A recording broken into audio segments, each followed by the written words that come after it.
9, 109, merci de ce toujours branché panel là. Robinson, nous avons plaisir pour nous recevoir sur antenne nous.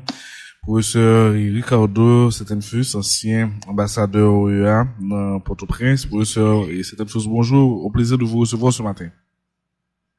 Bonjour, merci à vous pour l'invitation. Bonjour, auditrices et auditeurs.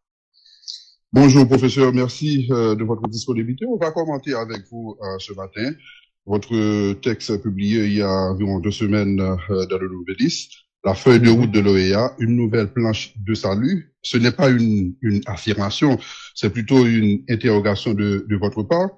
Mais vous avez commencé le texte avec une citation d'Albert Einstein. Je cite, « Il ne faut pas compter sur ceux qui ont créé les problèmes pour les résoudre. » Professeur, là on parle de l'OEA. Devrait-on comprendre que, selon vous, l'OEA est à l'origine de nos malheurs en Haïti? Je ne dirais pas de tous les malheurs, mais ce que j'explique par la suite, c'est que ce qui s'est passé en 2010 avec les trucages des résultats des votations présidentielles et également les efforts d'envoyer le président Préval en exil et faire un putsch, l'OEA n'est pas étrangère à cela, n'est-ce pas? Non seulement elle a observé, mais également elle a changé les résultats avec une mission OEA CARICOM, mais également dans la fameuse réunion du 28 novembre 2010, lorsqu'on a proposé que le président Préval soit exilé, l'OEA n'a pas tranché. C'est moi qui étais là par hasard, puis j'ai dit, mais bon, c'est. Donc, cette citation, je crois, d'Einstein, elle est très, très appropriée. Je crois que les malheurs d'Haïti sont si énormes, soit des responsables intérieurs, soit des responsables internationaux, qu'on ne peut pas trouver en seul, n'est-ce pas? Maintenant, si vous permettez, on parle, et d'ailleurs, il y aura une réunion aujourd'hui à l'OEA, à Washington, sur cette fameuse feuille de route. N'est-ce pas? J'aimerais dire 2 ou 3 choses qui vont au-delà des circonstances, des personnes ou des personnalités. L'OEA n'a pas été créée pour cela. L'OEA est une organisation régionale, je dis bien régionale, des natures politiques et diplomatiques. Point. Et c'est lui qui vous parle. C'est pas n'importe qui. Bien avant de venir en Haïti, j'étais déjà spécialiste dans les organisations internationales. Si l'auditeur, l'auditrice est intéressé, il suffit de consulter. J'ai un livre qui est à la 8e édition qui s'appelle l'Organisation internationale. Il est disponible en français, en espagnol, en portugais. C'est facile de trouver. Donc, c'est pas un amateur qui parle. Je vous dis, l'OEA a été créée pour être un espace de négociation diplomatique. Point. Elle ne peut pas se mêler de choses pour lesquelles elle n'a pas d'expertise, qu'elle n'a pas été créée. Je jette pas la pierre à l'OEA. Je jette la pierre à ceux qui veulent faire de l'OEA ce qu'elle n'est pas. N'est-ce pas? Par exemple, la sécurité publique. La sécurité publique. Est-ce possible? L'OEA n'a aucune expertise, aucune expérience. Développement économique, développement rural, aucune expertise. Donc, qu'est-ce que vient faire un pactole de 1,3 milliard de dollars dans ce projet de feuille de route? C'est ce que je me demande. Pour certaines choses. En même temps que vous êtes en train de dire que l'OEA, à l'origine, c'était un espace de négociation diplomatique, mais son essence, même s'est porté également sur la promotion de la démocratie. Est-ce que, avec cet objectif-là, avec ce prétexte, l'OEA ne peut pas avoir des arguments pour soumettre un plan pour aider Haïti à sortir de la crise, si on met ça dans la perspective du rétablissement ou de la restauration de la démocratie en Haïti? Oui, c'est possible, tout est possible. Le papier accepte tout, les micros également. Ce que j'essaye de me forcer de le dire, c'est que l'OEA n'a pas l'expertise. Quand on va chercher, par exemple, l'appui qui est la PNH a reçu depuis 1998 des forces policières canadiennes, avec quel résultat? Ce sont des spécialistes qui se cassent les dents en Haïti. Comment vous allez faire appel à des généralistes? Refaire la démocratie, c'est une jolie expression, fortifier ou renforcer la démocratie en Haïti, mais en même temps, participer d'un putsch contre un président dûment élu, démocratiquement élu, ce n'est pas renforcer la démocratie. Ne pas reconnaître les résultats du CEP, ce n'est pas renforcer la démocratie, n'est-ce pas? Puisque c'est affaiblir les institutions et affaiblir une présidence. Donc, j'appelle à la bonne conscience des citoyens et des citoyennes haïtiennes pour être très attentifs à tous ces projets faramineux et mirabolants qui arrivent pour sauver Haïti. Souvent, Haïti doit être sauvé de ses sauveurs.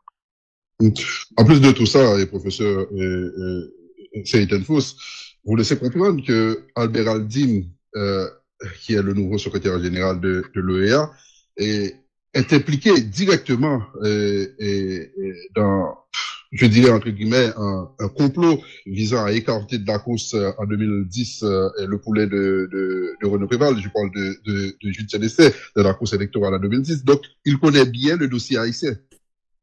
Il connaît par le bout de mauvais côté du dossier haïtien, n'est-ce pas? Il se dit haïtianologue, donc c'est un spécialiste d'Haïti. Il faut faire attention. Lorsqu'on demande à l'électeur, par exemple, d'aller voter, il ne connaît pas les candidats. Qu'est-ce qu'il faut qu'il fasse? Il faut qu'il regarde le curriculum, n'est-ce pas? Qu'est-ce que ces candidats ont fait par le passé? C'est la même chose pour l'actuel secrétaire général. Je le connais bien. Il était en charge du dossier d'Haïti en 2010. Donc, de là, va pas sortir de bonnes choses. Ça, je peux vous assurer. Et on a comme l'impression que cette feuille de route de l'OEA a été le résultat d'une demande des États-Unis. Avez-vous aussi ce sentiment? Écoutez, les États-Unis essayent de se débarrasser de l'affaire haïtienne, n'est-ce pas? Et en tout cas, faire en sorte qu'elle coûte le moins possible par un homme, donc ils ne vont pas envoyer des soldats, peut-être des mercenaires, et surtout en argent, n'est-ce pas? Le problème que Biden a laissé à Trump, c'est que l'addition qui est présentée tous les mois par les Nations Unies, c'est à 90%, c'est les États-Unis qui payent. Et on sait très bien que l'homme d'affaires Trump n'aime pas beaucoup mettre la main à la poche, n'est-ce pas? Donc, il faut trouver des solutions. C'est possible, puisque les États-Unis payent 60% du budget de l'OEA, n'est-ce pas? C'est normal qu'ils se préoccupent par ces pactoles de millions de dollars, centaines de millions de dollars qu'ils ont mis dans cette mission kenyenne. Mais voyez, Haïti a toujours été l'objet de beaucoup de convoitises, n'est-ce pas? Et je crois que là, c'est encore une fois le cas. Il faut faire très attention de ne pas chercher midi à 14 heures et donner du pouvoir et de l'argent à des gens qui sont incapables de résoudre les problèmes, n'est-ce pas? En tout cas, les problèmes haïtiens.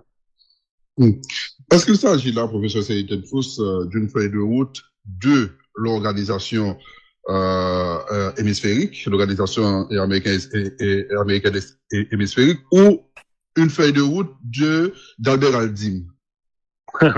Ça, c'est le cas de le dire. Je crois que c'est du personnel, n'est-ce pas? Parce que il a dit qu'il allait faire revivre le groupe de pays d'amis d'Haïti qui a existé pendant les années 2004, 2012, 2013, 2015, jusqu'en 2015, si je m'abuse.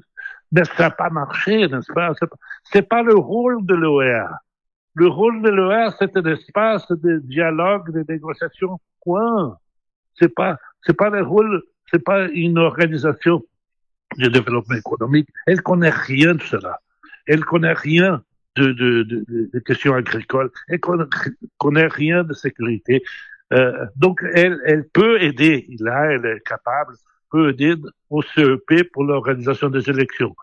Elle peut aider l'ONU pour l'identification de ce qu'elle a fait. C'est tout. C'est là que se résume il est très important, le rôle de l'OEA. L'OEA doit se consacrer à cela. Il n'est pas chercher à plaire le nouveau secrétaire général qui connaît Haïti avec, je dirais, les pires résultats qu'on puisse imaginer. Puisqu'on ne peut pas imaginer une organisation régionale qui va faire un coup d'État contre un président élu. Mais vous l'avez dit, l'OEA a toujours été impliquée dans la politique interne d'Haïti. Pourquoi arrêter aujourd'hui? Il faut leur demander, n'est-ce pas? Mais ce qu'ils veulent, c'est pas seulement la politique. Ce qu'ils veulent, c'est l'économie. Ce qu'ils veulent, c'est les questions militaires, les questions sécuritaires, les questions policières. Et ça, l'OEA n'a aucune expertise, puisqu'elle n'a pas été créée pour cela. Aucune expertise. Elle va sous-traiter cela. Donc, j'ai l'impression, ce qu'elle veut, c'est le pactole d'1,3 milliard de dollars. Ce qui représente, il faut que les auditeurs et auditrices se rendent compte, 14 années de budget de fonctionnement de l'OEA. Le budget annuel de l'OEA, c'est 93 millions. 93 millions. Si elle reçoit 1,3 milliard, elle aura de l'argent pour 14 années de fonctionnement pour son budget. Donc, il faut échapper à cela. Il faut d'abord se rendre compte que ces diplomates très sympathiques, très généralistes, très enclins à aider Haïti ne sont pas capables de le faire puisqu'ils n'ont pas été formés pour. Il faut avoir des gens pointus en Haïti. Tous les généralistes, il faut qu'ils fassent des généralités, point. Il ne faut pas qu'ils fassent des plans parce qu'on a vu que même les professionnels de la santé, les professionnels du choléra, les professionnels de la sécurité n'arrivent pas à avoir de bons résultats en Haïti. Imaginez alors les généralistes. Oui, mais en même temps, professeur, c'est une fausse. Le budget pour la feuille de route sur Haïti, ce ne sera pas le budget de fonctionnement de l'OEA. Ce sera un budget pour la feuille de route qui sera exécuté en Haïti. Lorsque vous dites que ça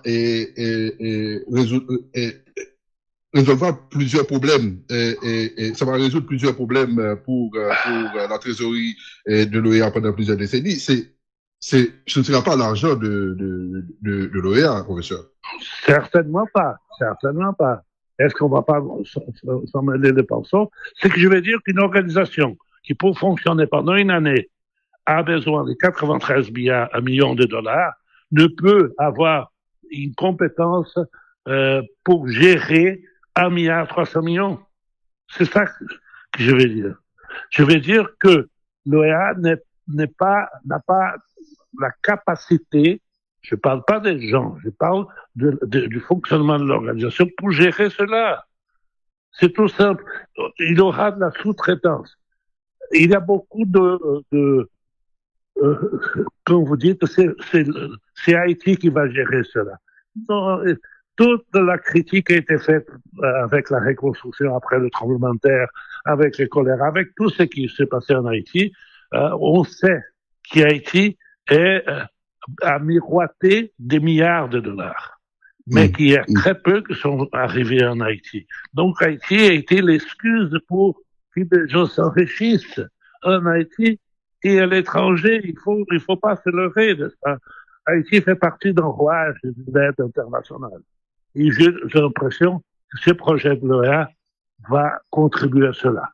Et cela n'a pas donné de bons résultats pour le peuple haïtien.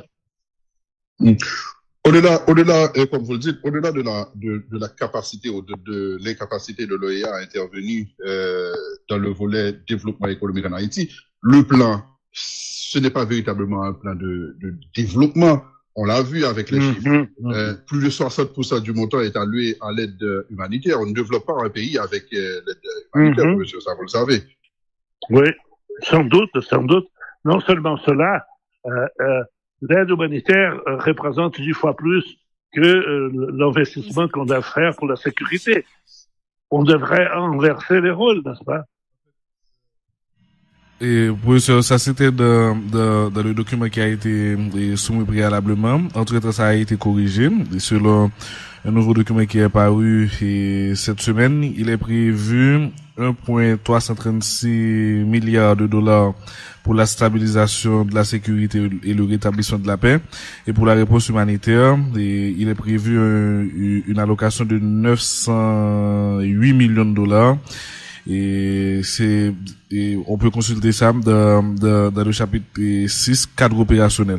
En tout, la mise en œuvre des 5 piliers qui sont mentionnés dans le document nécessite un budget total selon la feuille de route d'environ 2,6 milliards de dollars au lieu de 1,3 milliard de dollars. Et les objectifs ont été revus à la hausse avec 2,6 milliards de dollars. On a pratiquement doublé ça. Oui. On a pratiquement doublé le budget. Mais voilà, une semaine, on jongle avec les chiffres, n'est-ce pas? On double le budget. C'est pas, effectivement, c'est pas sérieux, n'est-ce pas? Accordons-nous au moins cela. C'est pas sérieux. C'est pas sérieux. Il y a eu des réclamations en Haïti, des officiels, mais également des collègues, des journalistes, des spécialistes, pour la répartition de ces budgets, simplement. Alors, on trouve encore 1,3 milliard. C'est pas sérieux. C'est pas sérieux, et voilà, ça renforce l'idée qu'on a, que cela, c'est une espèce de brouillard qu'on fait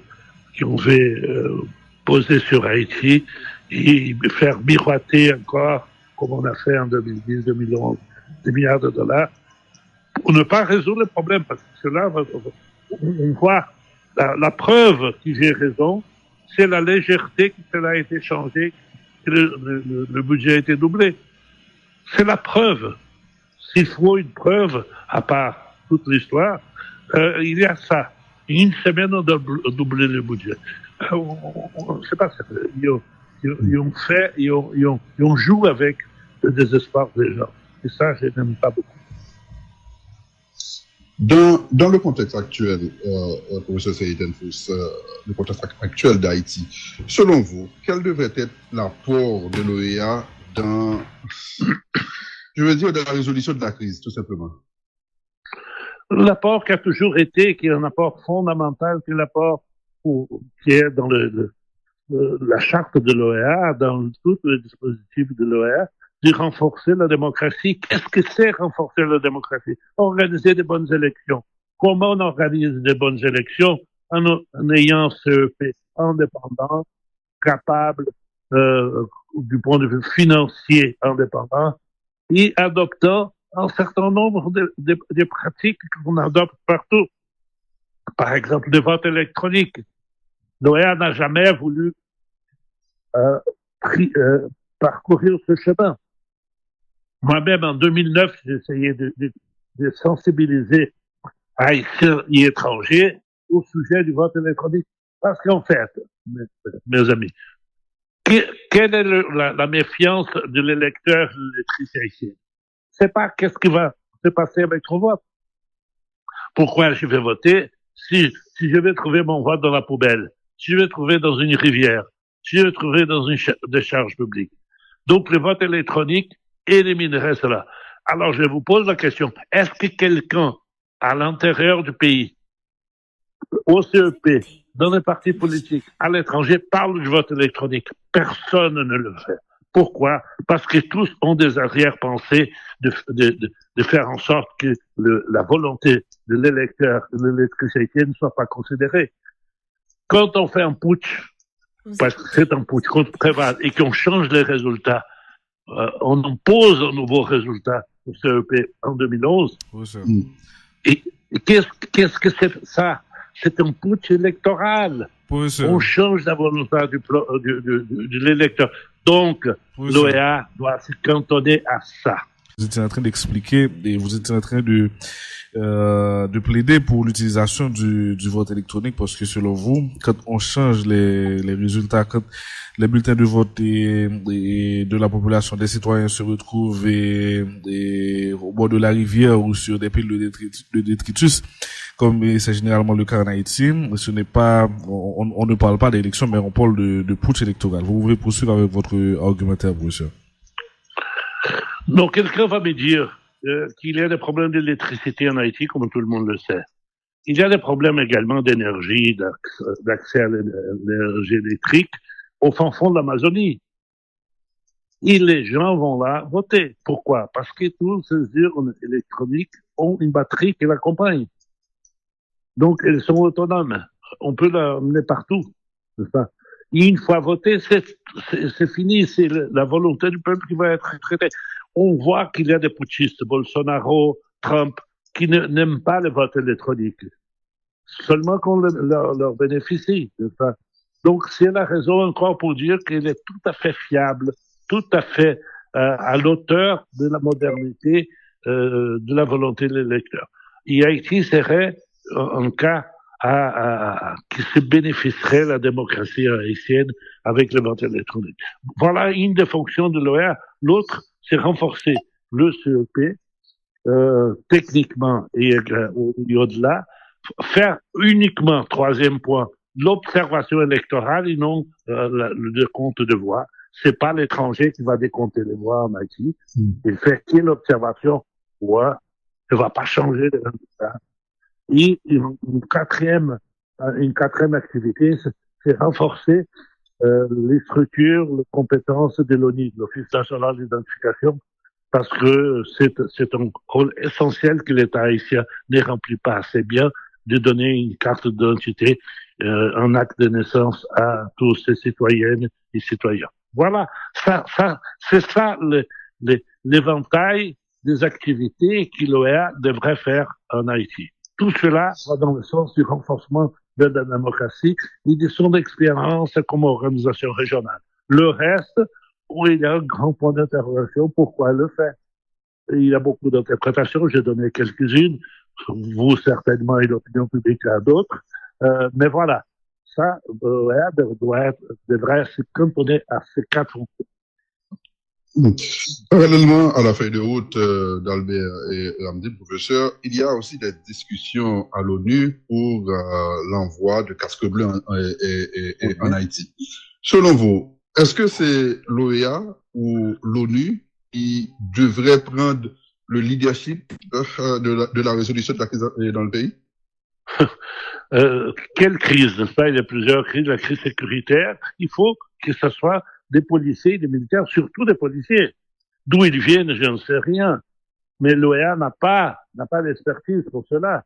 Les Nations Unies, on voit très bien avec la MINUSTAH, avec les millions de milliards qui ont été dépensés, finalement, ça a donné à quoi? Ça a donné à l'assassinat du président Jovenel Moïse et cette descente aux enfers de la gangstérisation d'une grande partie du pays, surtout de sa capitale. Donc, voilà, je ne veux pas donner en blanc-seing ni à l'OEA, qui n'a aucune compétence dans cela, mais à l'ONU, j'ai également mes réserves, n'est-ce pas? Je crois qu'il faudrait des policiers latino-américains qui ont une expérience avec les gangs,